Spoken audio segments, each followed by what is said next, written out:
I'm here to tell you that learning to love the hard and the hurt, like really learning to love the hard and the hurt, truly makes you an unstoppable individual.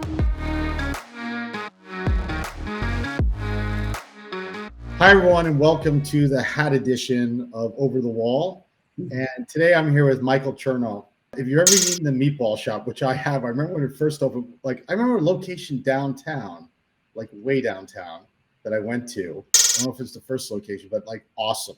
So opened that, opened Seamore's, opened another company called Well, and just recently started a new company called Creatures of Habit. Also, he's on the board of City Harvest. We'll talk a little bit about that since I, run a foundation called Feeding NYC, and we'll get into that. But I'm really excited to have Michael here, serial entrepreneur, really amazing person. But before I jump in, first, welcome, Michael, to the show. Thanks so much for having me. I'm excited. Okay, you told me something at the beginning that I want to share with everyone, and I may ask you to take your shirt off. So it's definitely I'm in some of the best shape I've ever been in my life. I am the kind of person that really does nothing half-ass. If I'm going to do something, I am going to put all of my energy behind it, and I'm going to attack it full force.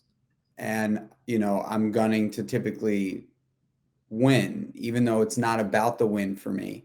But whatever I get in my crosshairs, I really do look to accomplish and ultimately win.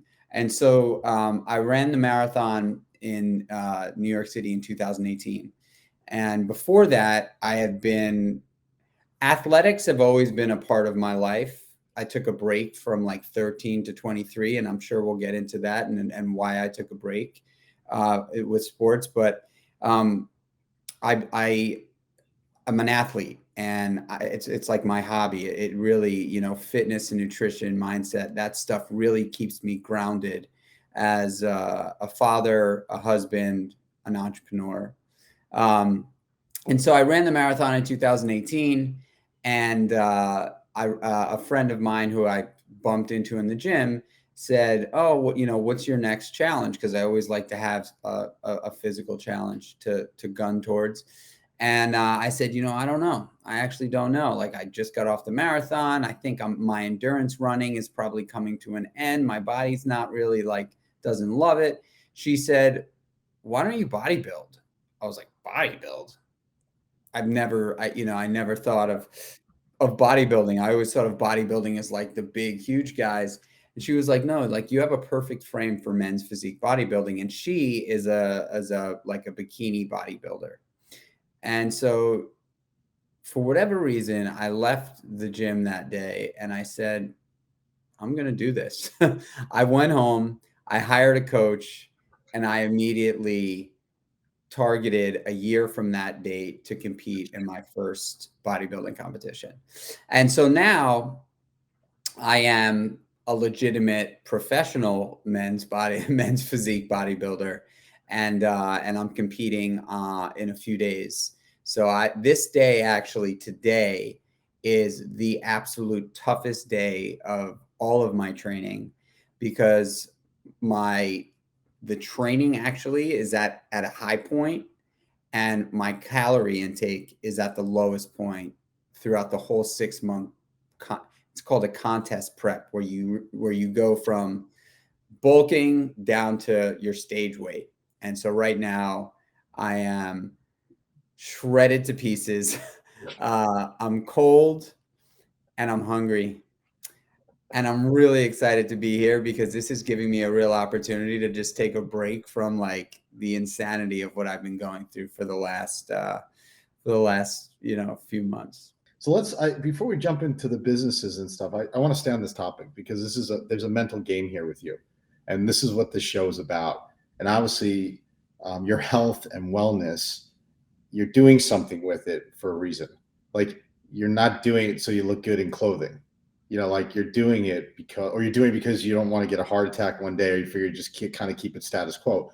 You're doing something for some reason. And I'm just thinking on the mental game side, what is this about? You don't need to do bodybuilding. Like everyone, you ran the marathon, be like, this guy's an awesome athlete. Why? It's so interesting that it's a good question. And I've been really thinking a lot about that recently. And I actually posted about that the other day on social media. What's it all for? And I don't mean what's it all for, like the bodybuilding stuff. I mean, like, what's it all for? Right. My why is making people happy. Genuinely. I've always really just wanted to make people smile and make people happy. I mean, it's no surprise that I landed in the hospitality business for many years, but I do believe that that's my why. I love being of service, and I love helping other people ideally change their mood from bad to good or good to great. But I think the reason why I've been so adventurous and risk-taking and fearless in my life is because I really do gravitate towards uncertainty, and I lift up as many rocks as I can, knowing that there's a good chance that there's like a rattlesnake under there ready to take me out. But I live for that. And it's not like I'm the guy that's like jumping out of planes all day long. But when it comes to taking a risk that could potentially make a big impact on my personal life and also on the lives of others in a positive way, I go for it. No questions asked. I am the first one off the cliff. My childhood had a lot of ups and downs. I was in an entrepreneurial household, up and down, money, no money. It was like this, it was a crazy world, and I lived it firsthand, and it prepared me for this looking under the rock thing and being okay with the rattlesnakes. And I'm curious about you. You got into, I think it was 13 years old, you were working at your first restaurant, and I'm wondering if your family or, we have this conversation on the show about it. Is an entrepreneur born or made? And it may be a little bit about both, but you got to have the curiosity, uncertain muscle somewhere. But anything in the childhood there? So, I mean, I have a podcast called Born or Made. And I called my podcast Born or Made because I do believe that entrepreneurs and high performers, are born. I think that there's something within the gene pool. My father was a master electrician, but he was an entrepreneur, not a successful one. He tried a bunch of different things that never really panned out. My grandfather was in the military. However, he parlayed his military career into an entrepreneurial career, and he was successful. He was a really tough guy. He lived till 98. He actually, unfortunately, died through COVID. He was the patriarch of our family, and he was the mountain that I was always looking to climb. Really, I believe that it is something that's passed through. And I think that I got it. I know I got it. I got my first job in a restaurant when I was like 12, 13 years old. I fell in love with the restaurant business. I had a really rough time at home. My household was, my mother, my sister, my father, and I, 2 cats. We lived in a little tiny 1-bedroom apartment, and there was not a lot of money. And I just knew from an early age that if I wanted money, I had to go get it. And my relationship with my father was really, really tough. We had a very rough relationship. So for me, I had no problem being out of the house. From as early as I can remember, I wanted to make, do, and create. As early as I can remember. I wasn't the kid. I mean, I have 2 young sons now, and they've got toys in corners of all that, of the house. I didn't leave my toys in the corners of my house. Whenever I felt like, and this is legit, whenever I felt like I was done with a toy, I would ask my older sister to come down. And I grew up in Manhattan in New York City. I would ask her to come downstairs with me in front of our building. I would lay out a sheet and I would nicely line up all my toys and sell them for $1. And so, by the time I was 11 years old, I was walking like 30 dogs in my neighborhood. I always wanted to make. It started out with making and doing. And then the creative process came for me a little bit later on. But yeah, Can we go back just for a second? Because I'm always curious. Like I don't know if you know Klaus Meyer. He's the restaurateur who started Noma. So Klaus is, yeah, exactly. So Klaus was on the program.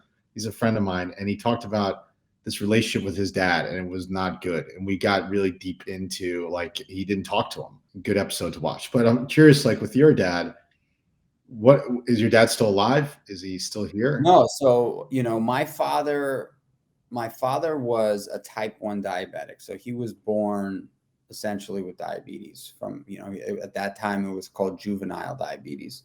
And his father was this big 6'2", like gregarious military guy. He was a lieutenant commander in the Navy. It's spent years and years in the military, World War II, the whole thing. He was tough as nails on my dad. And my dad had, he had a genetic disorder, right? He had diabetes. And so he couldn't do what his father did. And I think that really, really made it tough for him because he wanted to live up to his father. And so my dad was just an angry guy.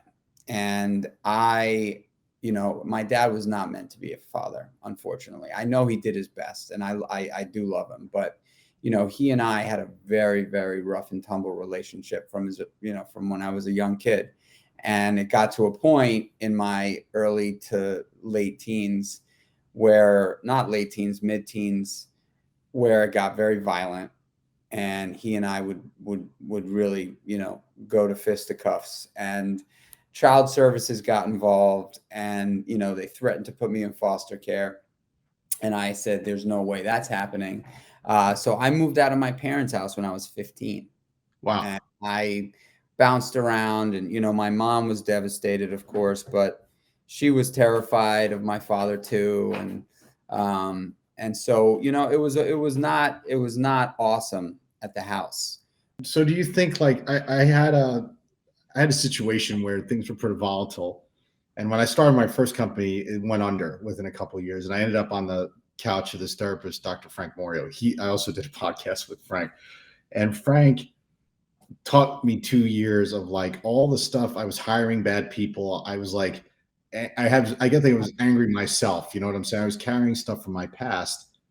Yeah. And he taught me to turn it around. Look at it as a gift. That relationship I have with my dad too was a little volatile for a long while. And then just, like, turn it around and look at that as a gift. You got training in uncertainty. You can maybe handle more than most people can, which will give you more muscle going into the world that's got a lot of uncertainty, like building a business.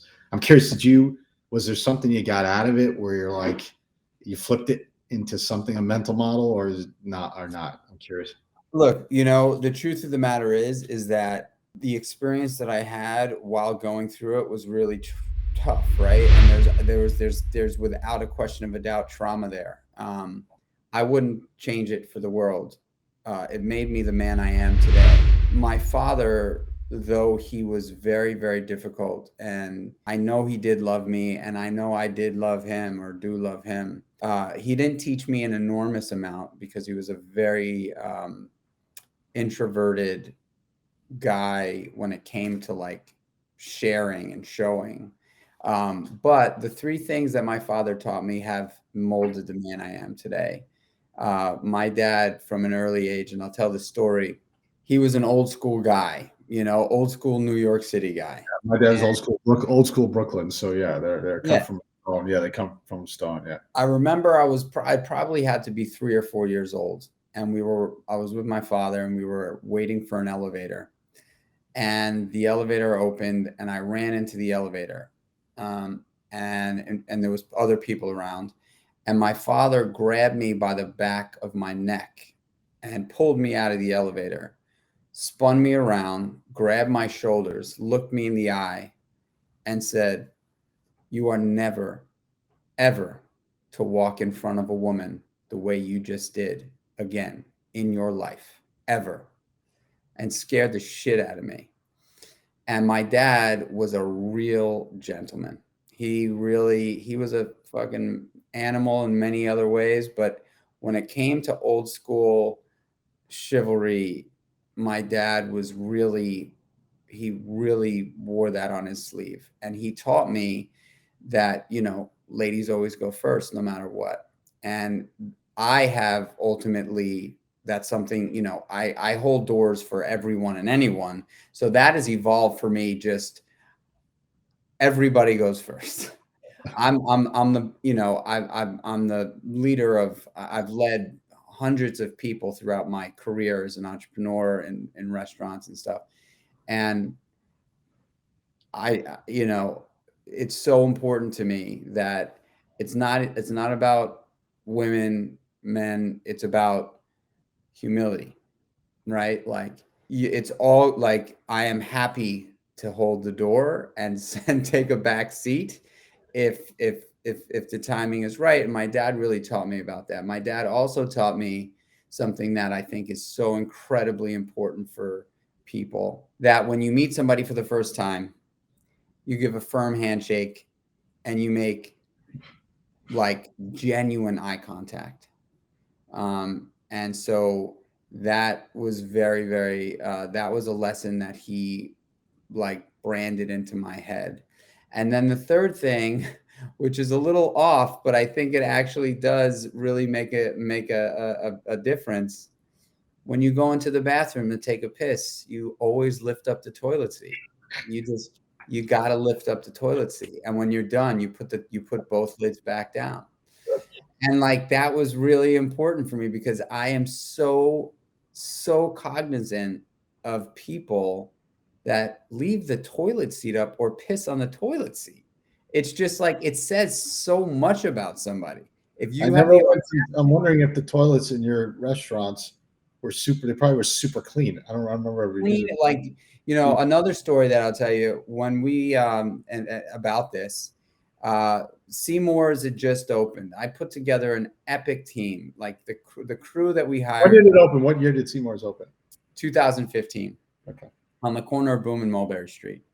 And I remember about 2 months in, we were, oh my God, it was absolute insanity, just total insanity.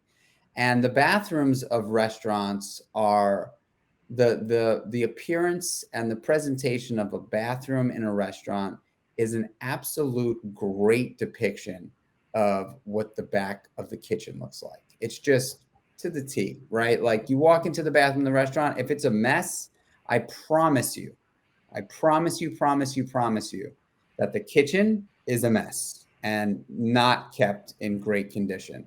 So very important to me that, every 30 minutes on rotation, not the bus boys, not the bartenders, not the barbacks, every single staff member walks into the bathroom to check on the bathroom. So I just say, hey, like when you start your shift, every 30 minutes, take a peek into the bathroom. And I don't say it like, I'm not an asshole about it. I'm just like, it is so important, team, that we keep these bathrooms spotless clean. There's no toilet paper on the floor. The garbage the garbage is out. Anyways, so I walk downstairs. The restaurant is slammed. It's like a Thursday or a Friday night. It's like 8 o'clock. I walk downstairs to the employee bathroom. The toilet seat was covered in piss. I couldn't believe it. I was just so blown away. I walked upstairs and I said, I have to make a mark here right now. And I stopped the whole entire service. I took every staff member downstairs to the bathroom with me. And I made them like stand outside the bathroom. I rolled up my sleeves. I got on my hands and knees and I scrubbed the toilet clean, top to bottom. Took me about 5 minutes. The whole thing, everything, inside, outside, the floor, everything. And I said, look, everybody, I have no problem doing this. I will do this all day long. Do me a favor. Please don't make me do this again. Please. It took me 5 minutes to clean this toilet and this bathroom floor because you guys take the 10 seconds it would take to tidy it up before you're done. And that bathroom was spotless from that moment on. But I think this represents, I mean, obviously, as a leader of the business, obviously you're not above anything. That's what you're telling them. But it's also about like the small things matter, right? Bathroom is about the small things. Even though we're not serving the toilet, we're serving food. That's something that someone's going to pick up. And I think you talk about this thing, like small little decisions consistently, change your life. It seems to be like a mantra of yours from what I've read and listened to. And so, I mean, I guess this is part of it, right? And maybe you can expand on that, a little bit. And where else does that manifest in your business or your life? Because it seems like the toilet, most people are like, who cares about a toilet? And by the way, anyone can clean it. But you're thinking something different. And I think for an entrepreneur, if you want to be successful, there's something in that story beyond your leader. You're going to do work that maybe they don't want to do. But there's something about every day, this is the way this is going to be. So something about this you talked about this. Well, I think I'll answer that in a two-pronged way, right? One is that the devil's in the details, specifically in an experiential business, right? So for me, I am a detail-oriented guy. However, I'm not a micromanager. I've never been a micromanager. If somebody needed me to be a micromanager, I would tell them they got the wrong guy.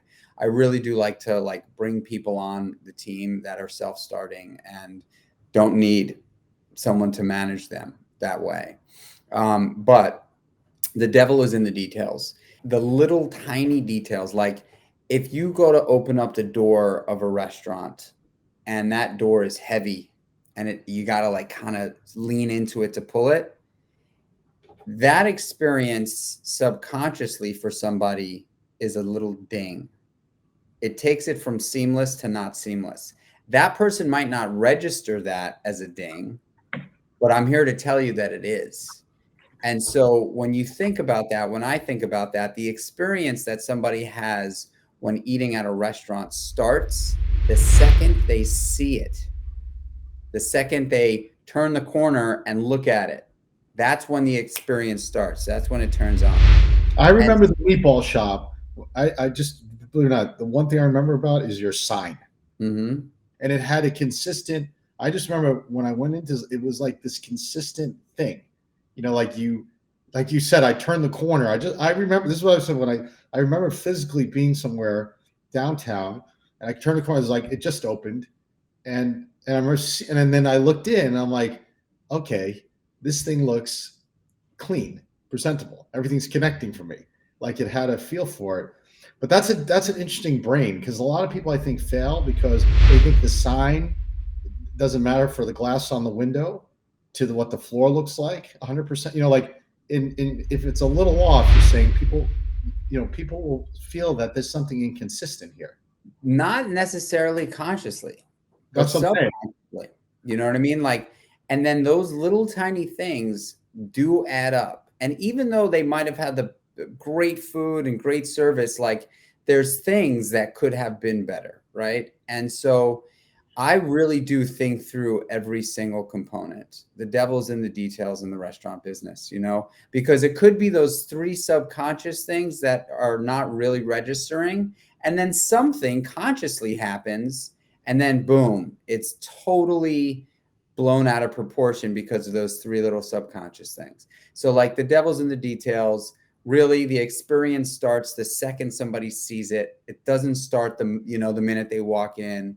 It really starts the second they see it. So the front of the restaurant just has to be clean all the time. If you have outdoor dining, the chairs should be, it should be really done with passion and with integrity.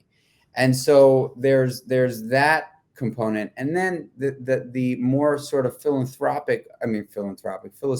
way that I would answer that question is we are our habits. We are our habits. We are not our thoughts. Our thoughts, we have some some people, not everybody, but some people have control over, acting or not acting on our thoughts. But our actions are actually what define our fate or our victory. And I am a true creature of habit. I mean, I launched a business called Creatures of Habit. I know in my heart of hearts that um, whatever we do consistently is who we are. It is who we are inside, and it is how people perceive us from the outside. So let's say you got bad habits, right? First of all, is identifying you have a bad habit, which may just be outcomes. You're not getting the outcome you want, right? So you may have a bad habit or a series of bad habits. First of all, do you have like a way that you can identify, because I don't know if you had all good habits in your life, or you saw stuff. And then what do you do to create them? It's easy to say just repeat them all day, but like not easy, right? So So how do you identify and how do you make a good habit stick? 99% of people that have bad habits are absolutely aware, although they may be in denial. They're aware that those habits are not good, right? If somebody is consistently showing up to work late, they know that that is a problem.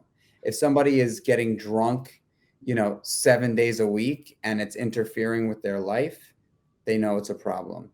If somebody is telling themselves all day long that they're not going to have that pint of ice cream that they had last night and they end up having it tonight, they know it's a problem.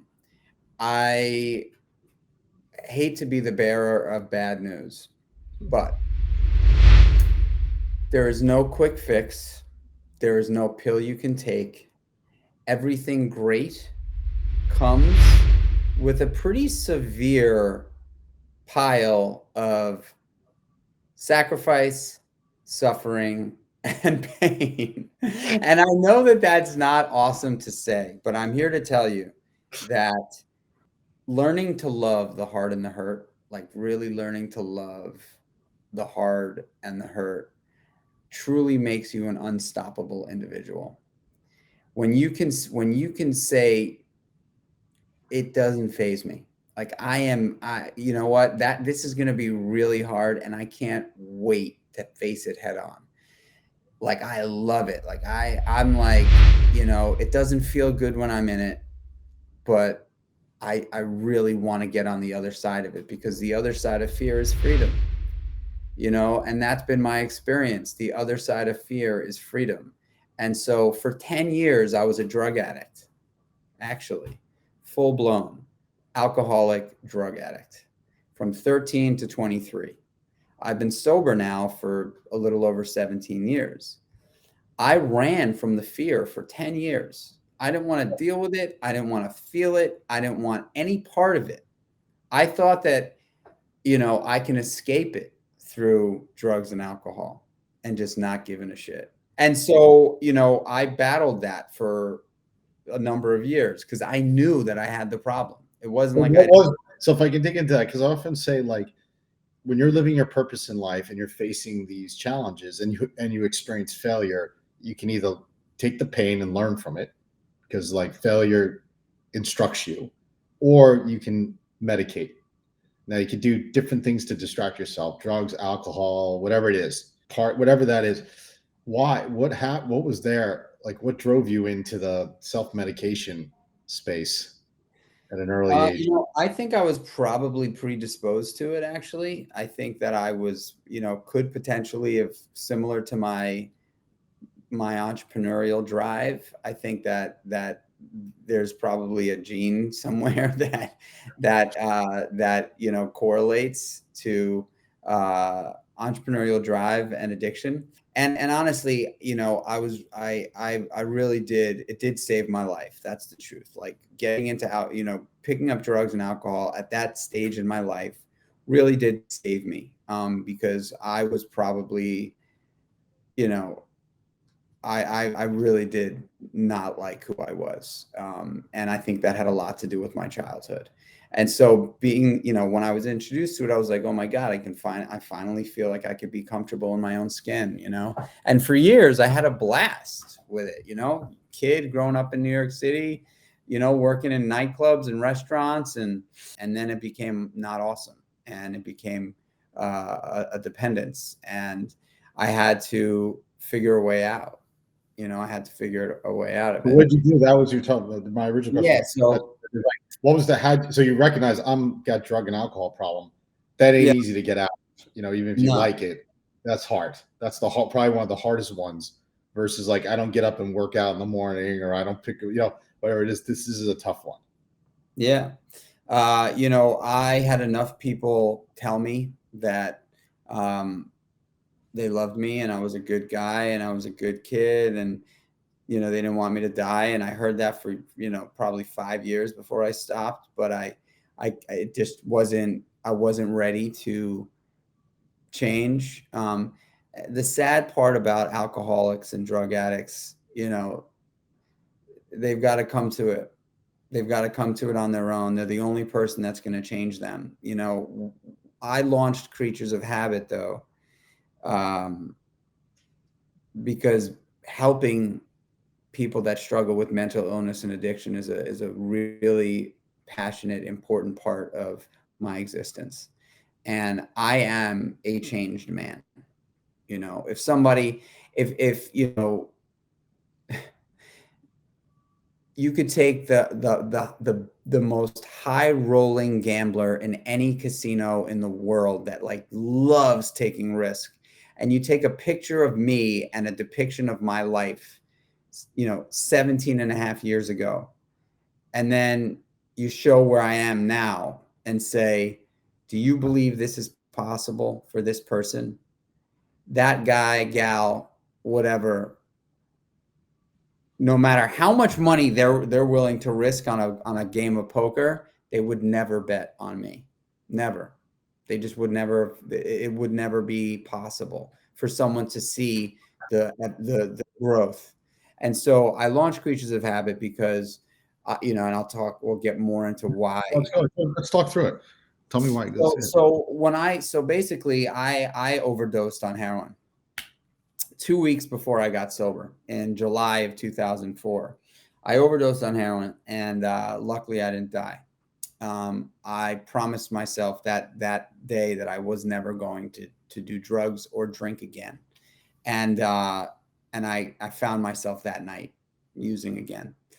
And I couldn't believe it. I was so disgusted with myself. I couldn't believe that I couldn't get out of this hole. And so I basically made a decision that day that I was just going to die. I said, I'm going to go full force into this, and I'm going to die. So let's just go. Because I didn't see another way out. And then, but I was working. I was bartending at a restaurant in the East Village. And I loved my job. I really loved my job. I could do whatever I wanted. I made great money. I really did love my job. There was great people that came there. I was able to get outside of myself. It was sort of an escape for me. And for 2 weeks, I really went at it hard. And I had to work on a Monday morning at 10 a.m.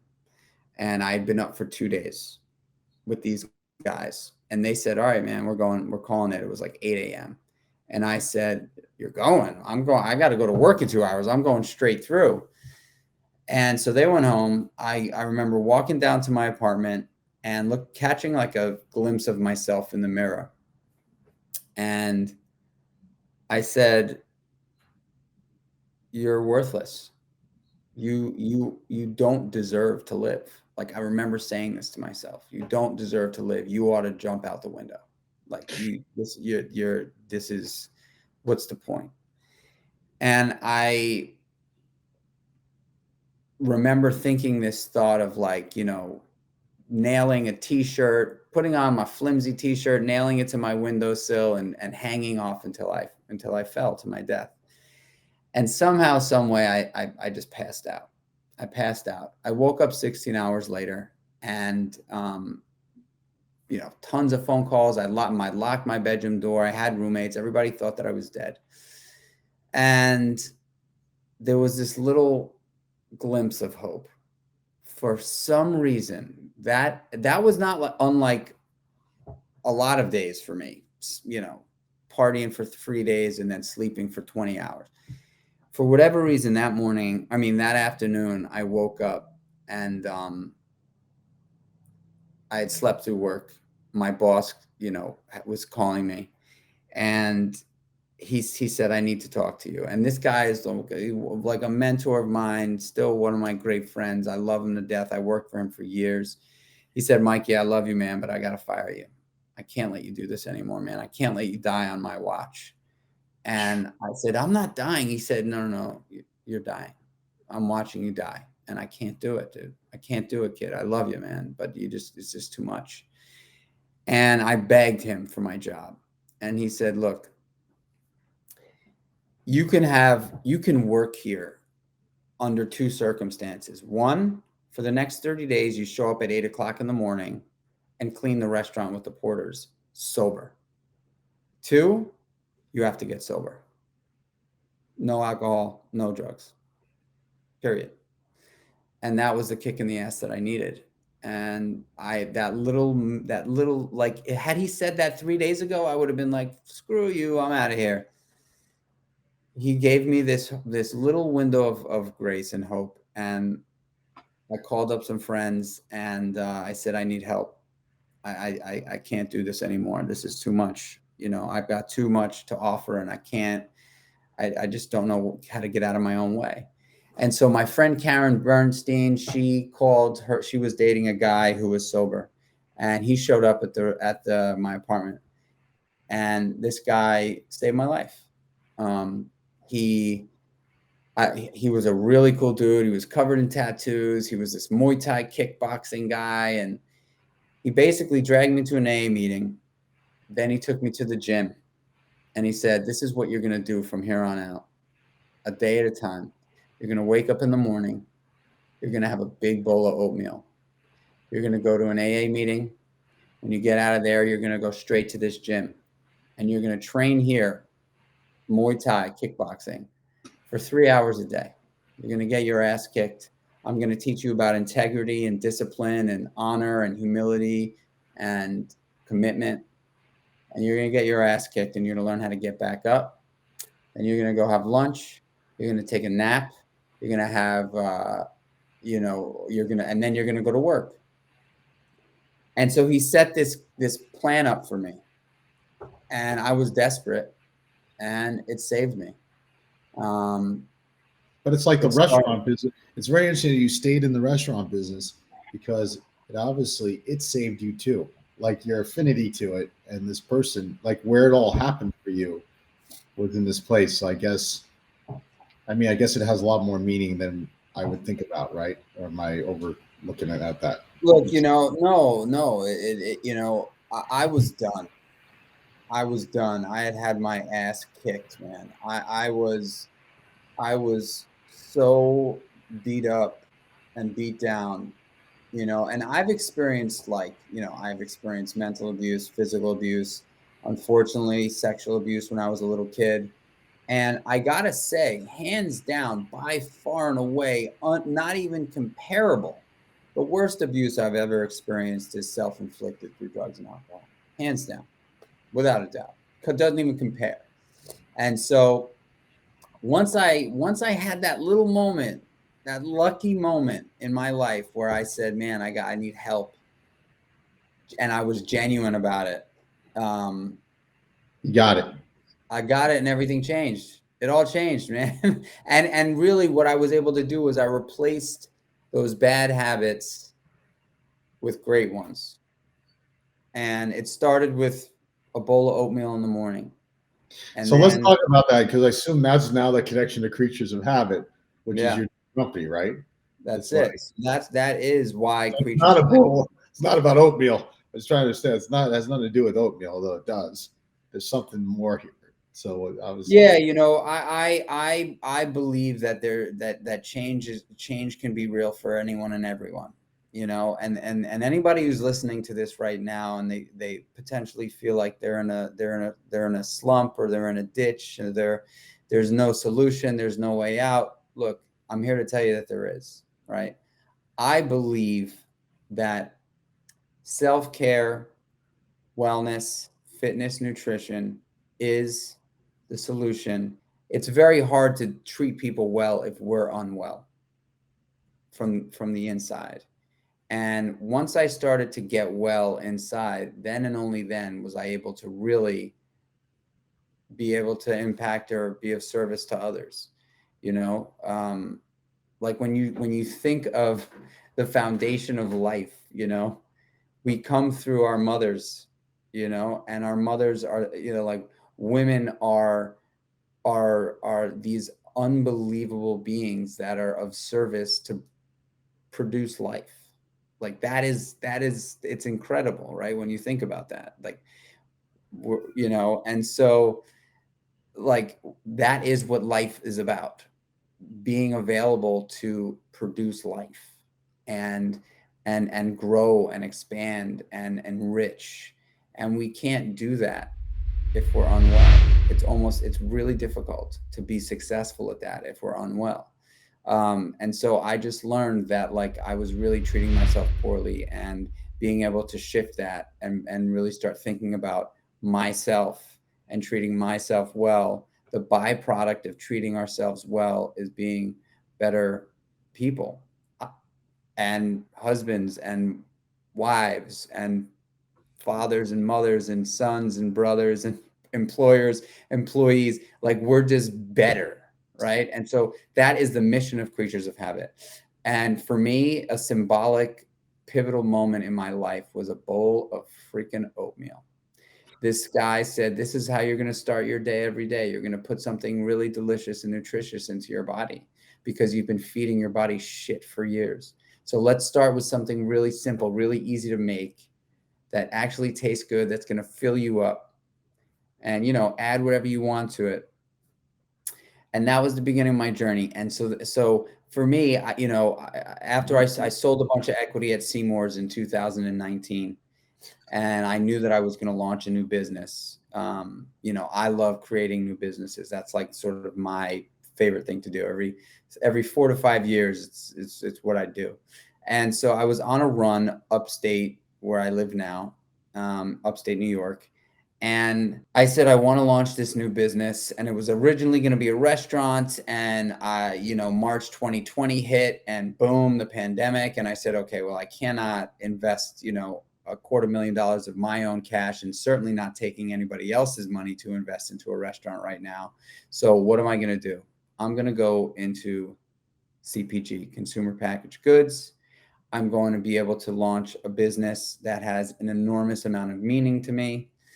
I am a creature of habit. We are our habits. How can I share my habits that have helped make me a successful person in my personal, family, and financial life with others? What can I do? And boom, oatmeal popped up. The most authentic piece for me was like, I can deliver this habit that I have been doing consistently for 17 plus years. I eat oatmeal every single day as my first meal of the day, and have been since Marcus told me to do it when I was 23. Not only am I like, I'm 41 years old, I'm in the best shape of my life. I'm going to be competing on Saturday with like 22-year-olds. And man, I tell you, like, I don't say this as a cocky guy, but I'm going to win. You know, like I'm going to the competition to win the competition. Whether I win or not is obviously TBD, but I'm going to win. You know, I'm not going to just compete. And so I take that shit seriously. And I just said, you know what? It's crazy to go from a guy who's opened up 14 restaurants successfully in New York City to a guy who wants to open up an oatmeal business. Oatmeal business. But the story is so real for me. It's not an oatmeal business. It's a change business. It's a business that says, hey, change is possible. You know, we're really, mental health and addiction is a real thing for a lot of people in today's day and age. And like, I know that there's a way out. I know that there's a way to change. And for me, it really did start with a bowl of oatmeal, man. And so for years, after I work out early in the morning, and the first thing I put into my body is this blend of oatmeal, plant-based protein, pink Himalayan salt, chia seeds, flax seeds, pumpkin seeds, and then on the side of that, I have my vitamin D3, my omega-3 fatty acids, my probiotic, and my digestive enzymes. And sometimes I add almonds and cacao nibs and some berries to it. But that's basically been my first meal of the day for many, many, many years. And it makes me feel really good. And it's this little symbol of like win. That's a win. I got that, right? Like I didn't have a donut and a frappuccino. Like I had this awesome, breakfast. And so I said, I can package that. I could package that win, and I can give people that win. And when you asked, how do you, how do you start the journey with good habits? All you have to do is commit to one thing.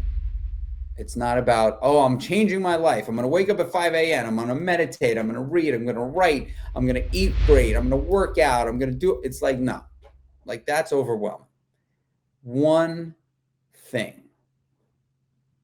And that's the mission of Creatures. Let me give people one thing.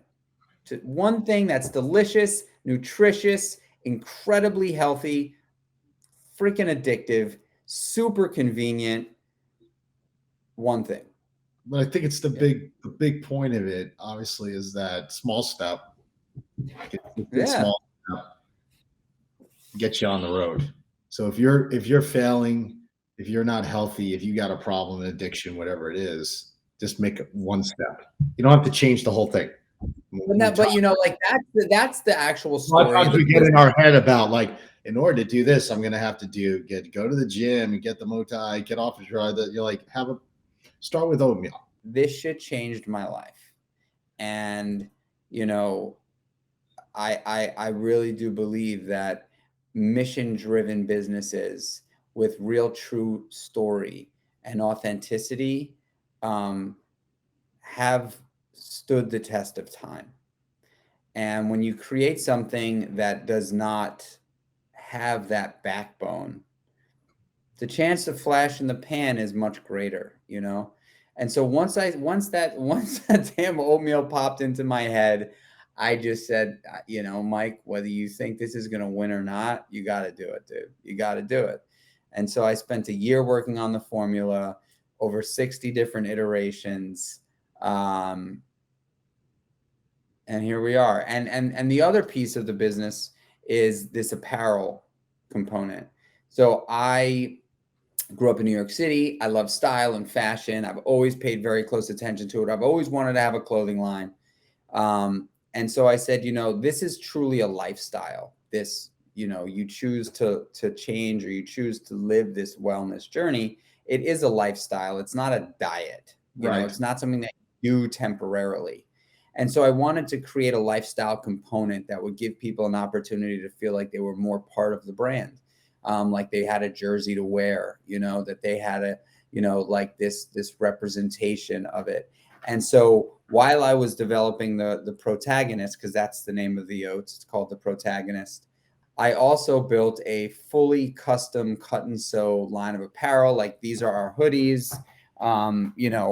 It's like the best quality French terry. And I created this hat from scratch, these beanies.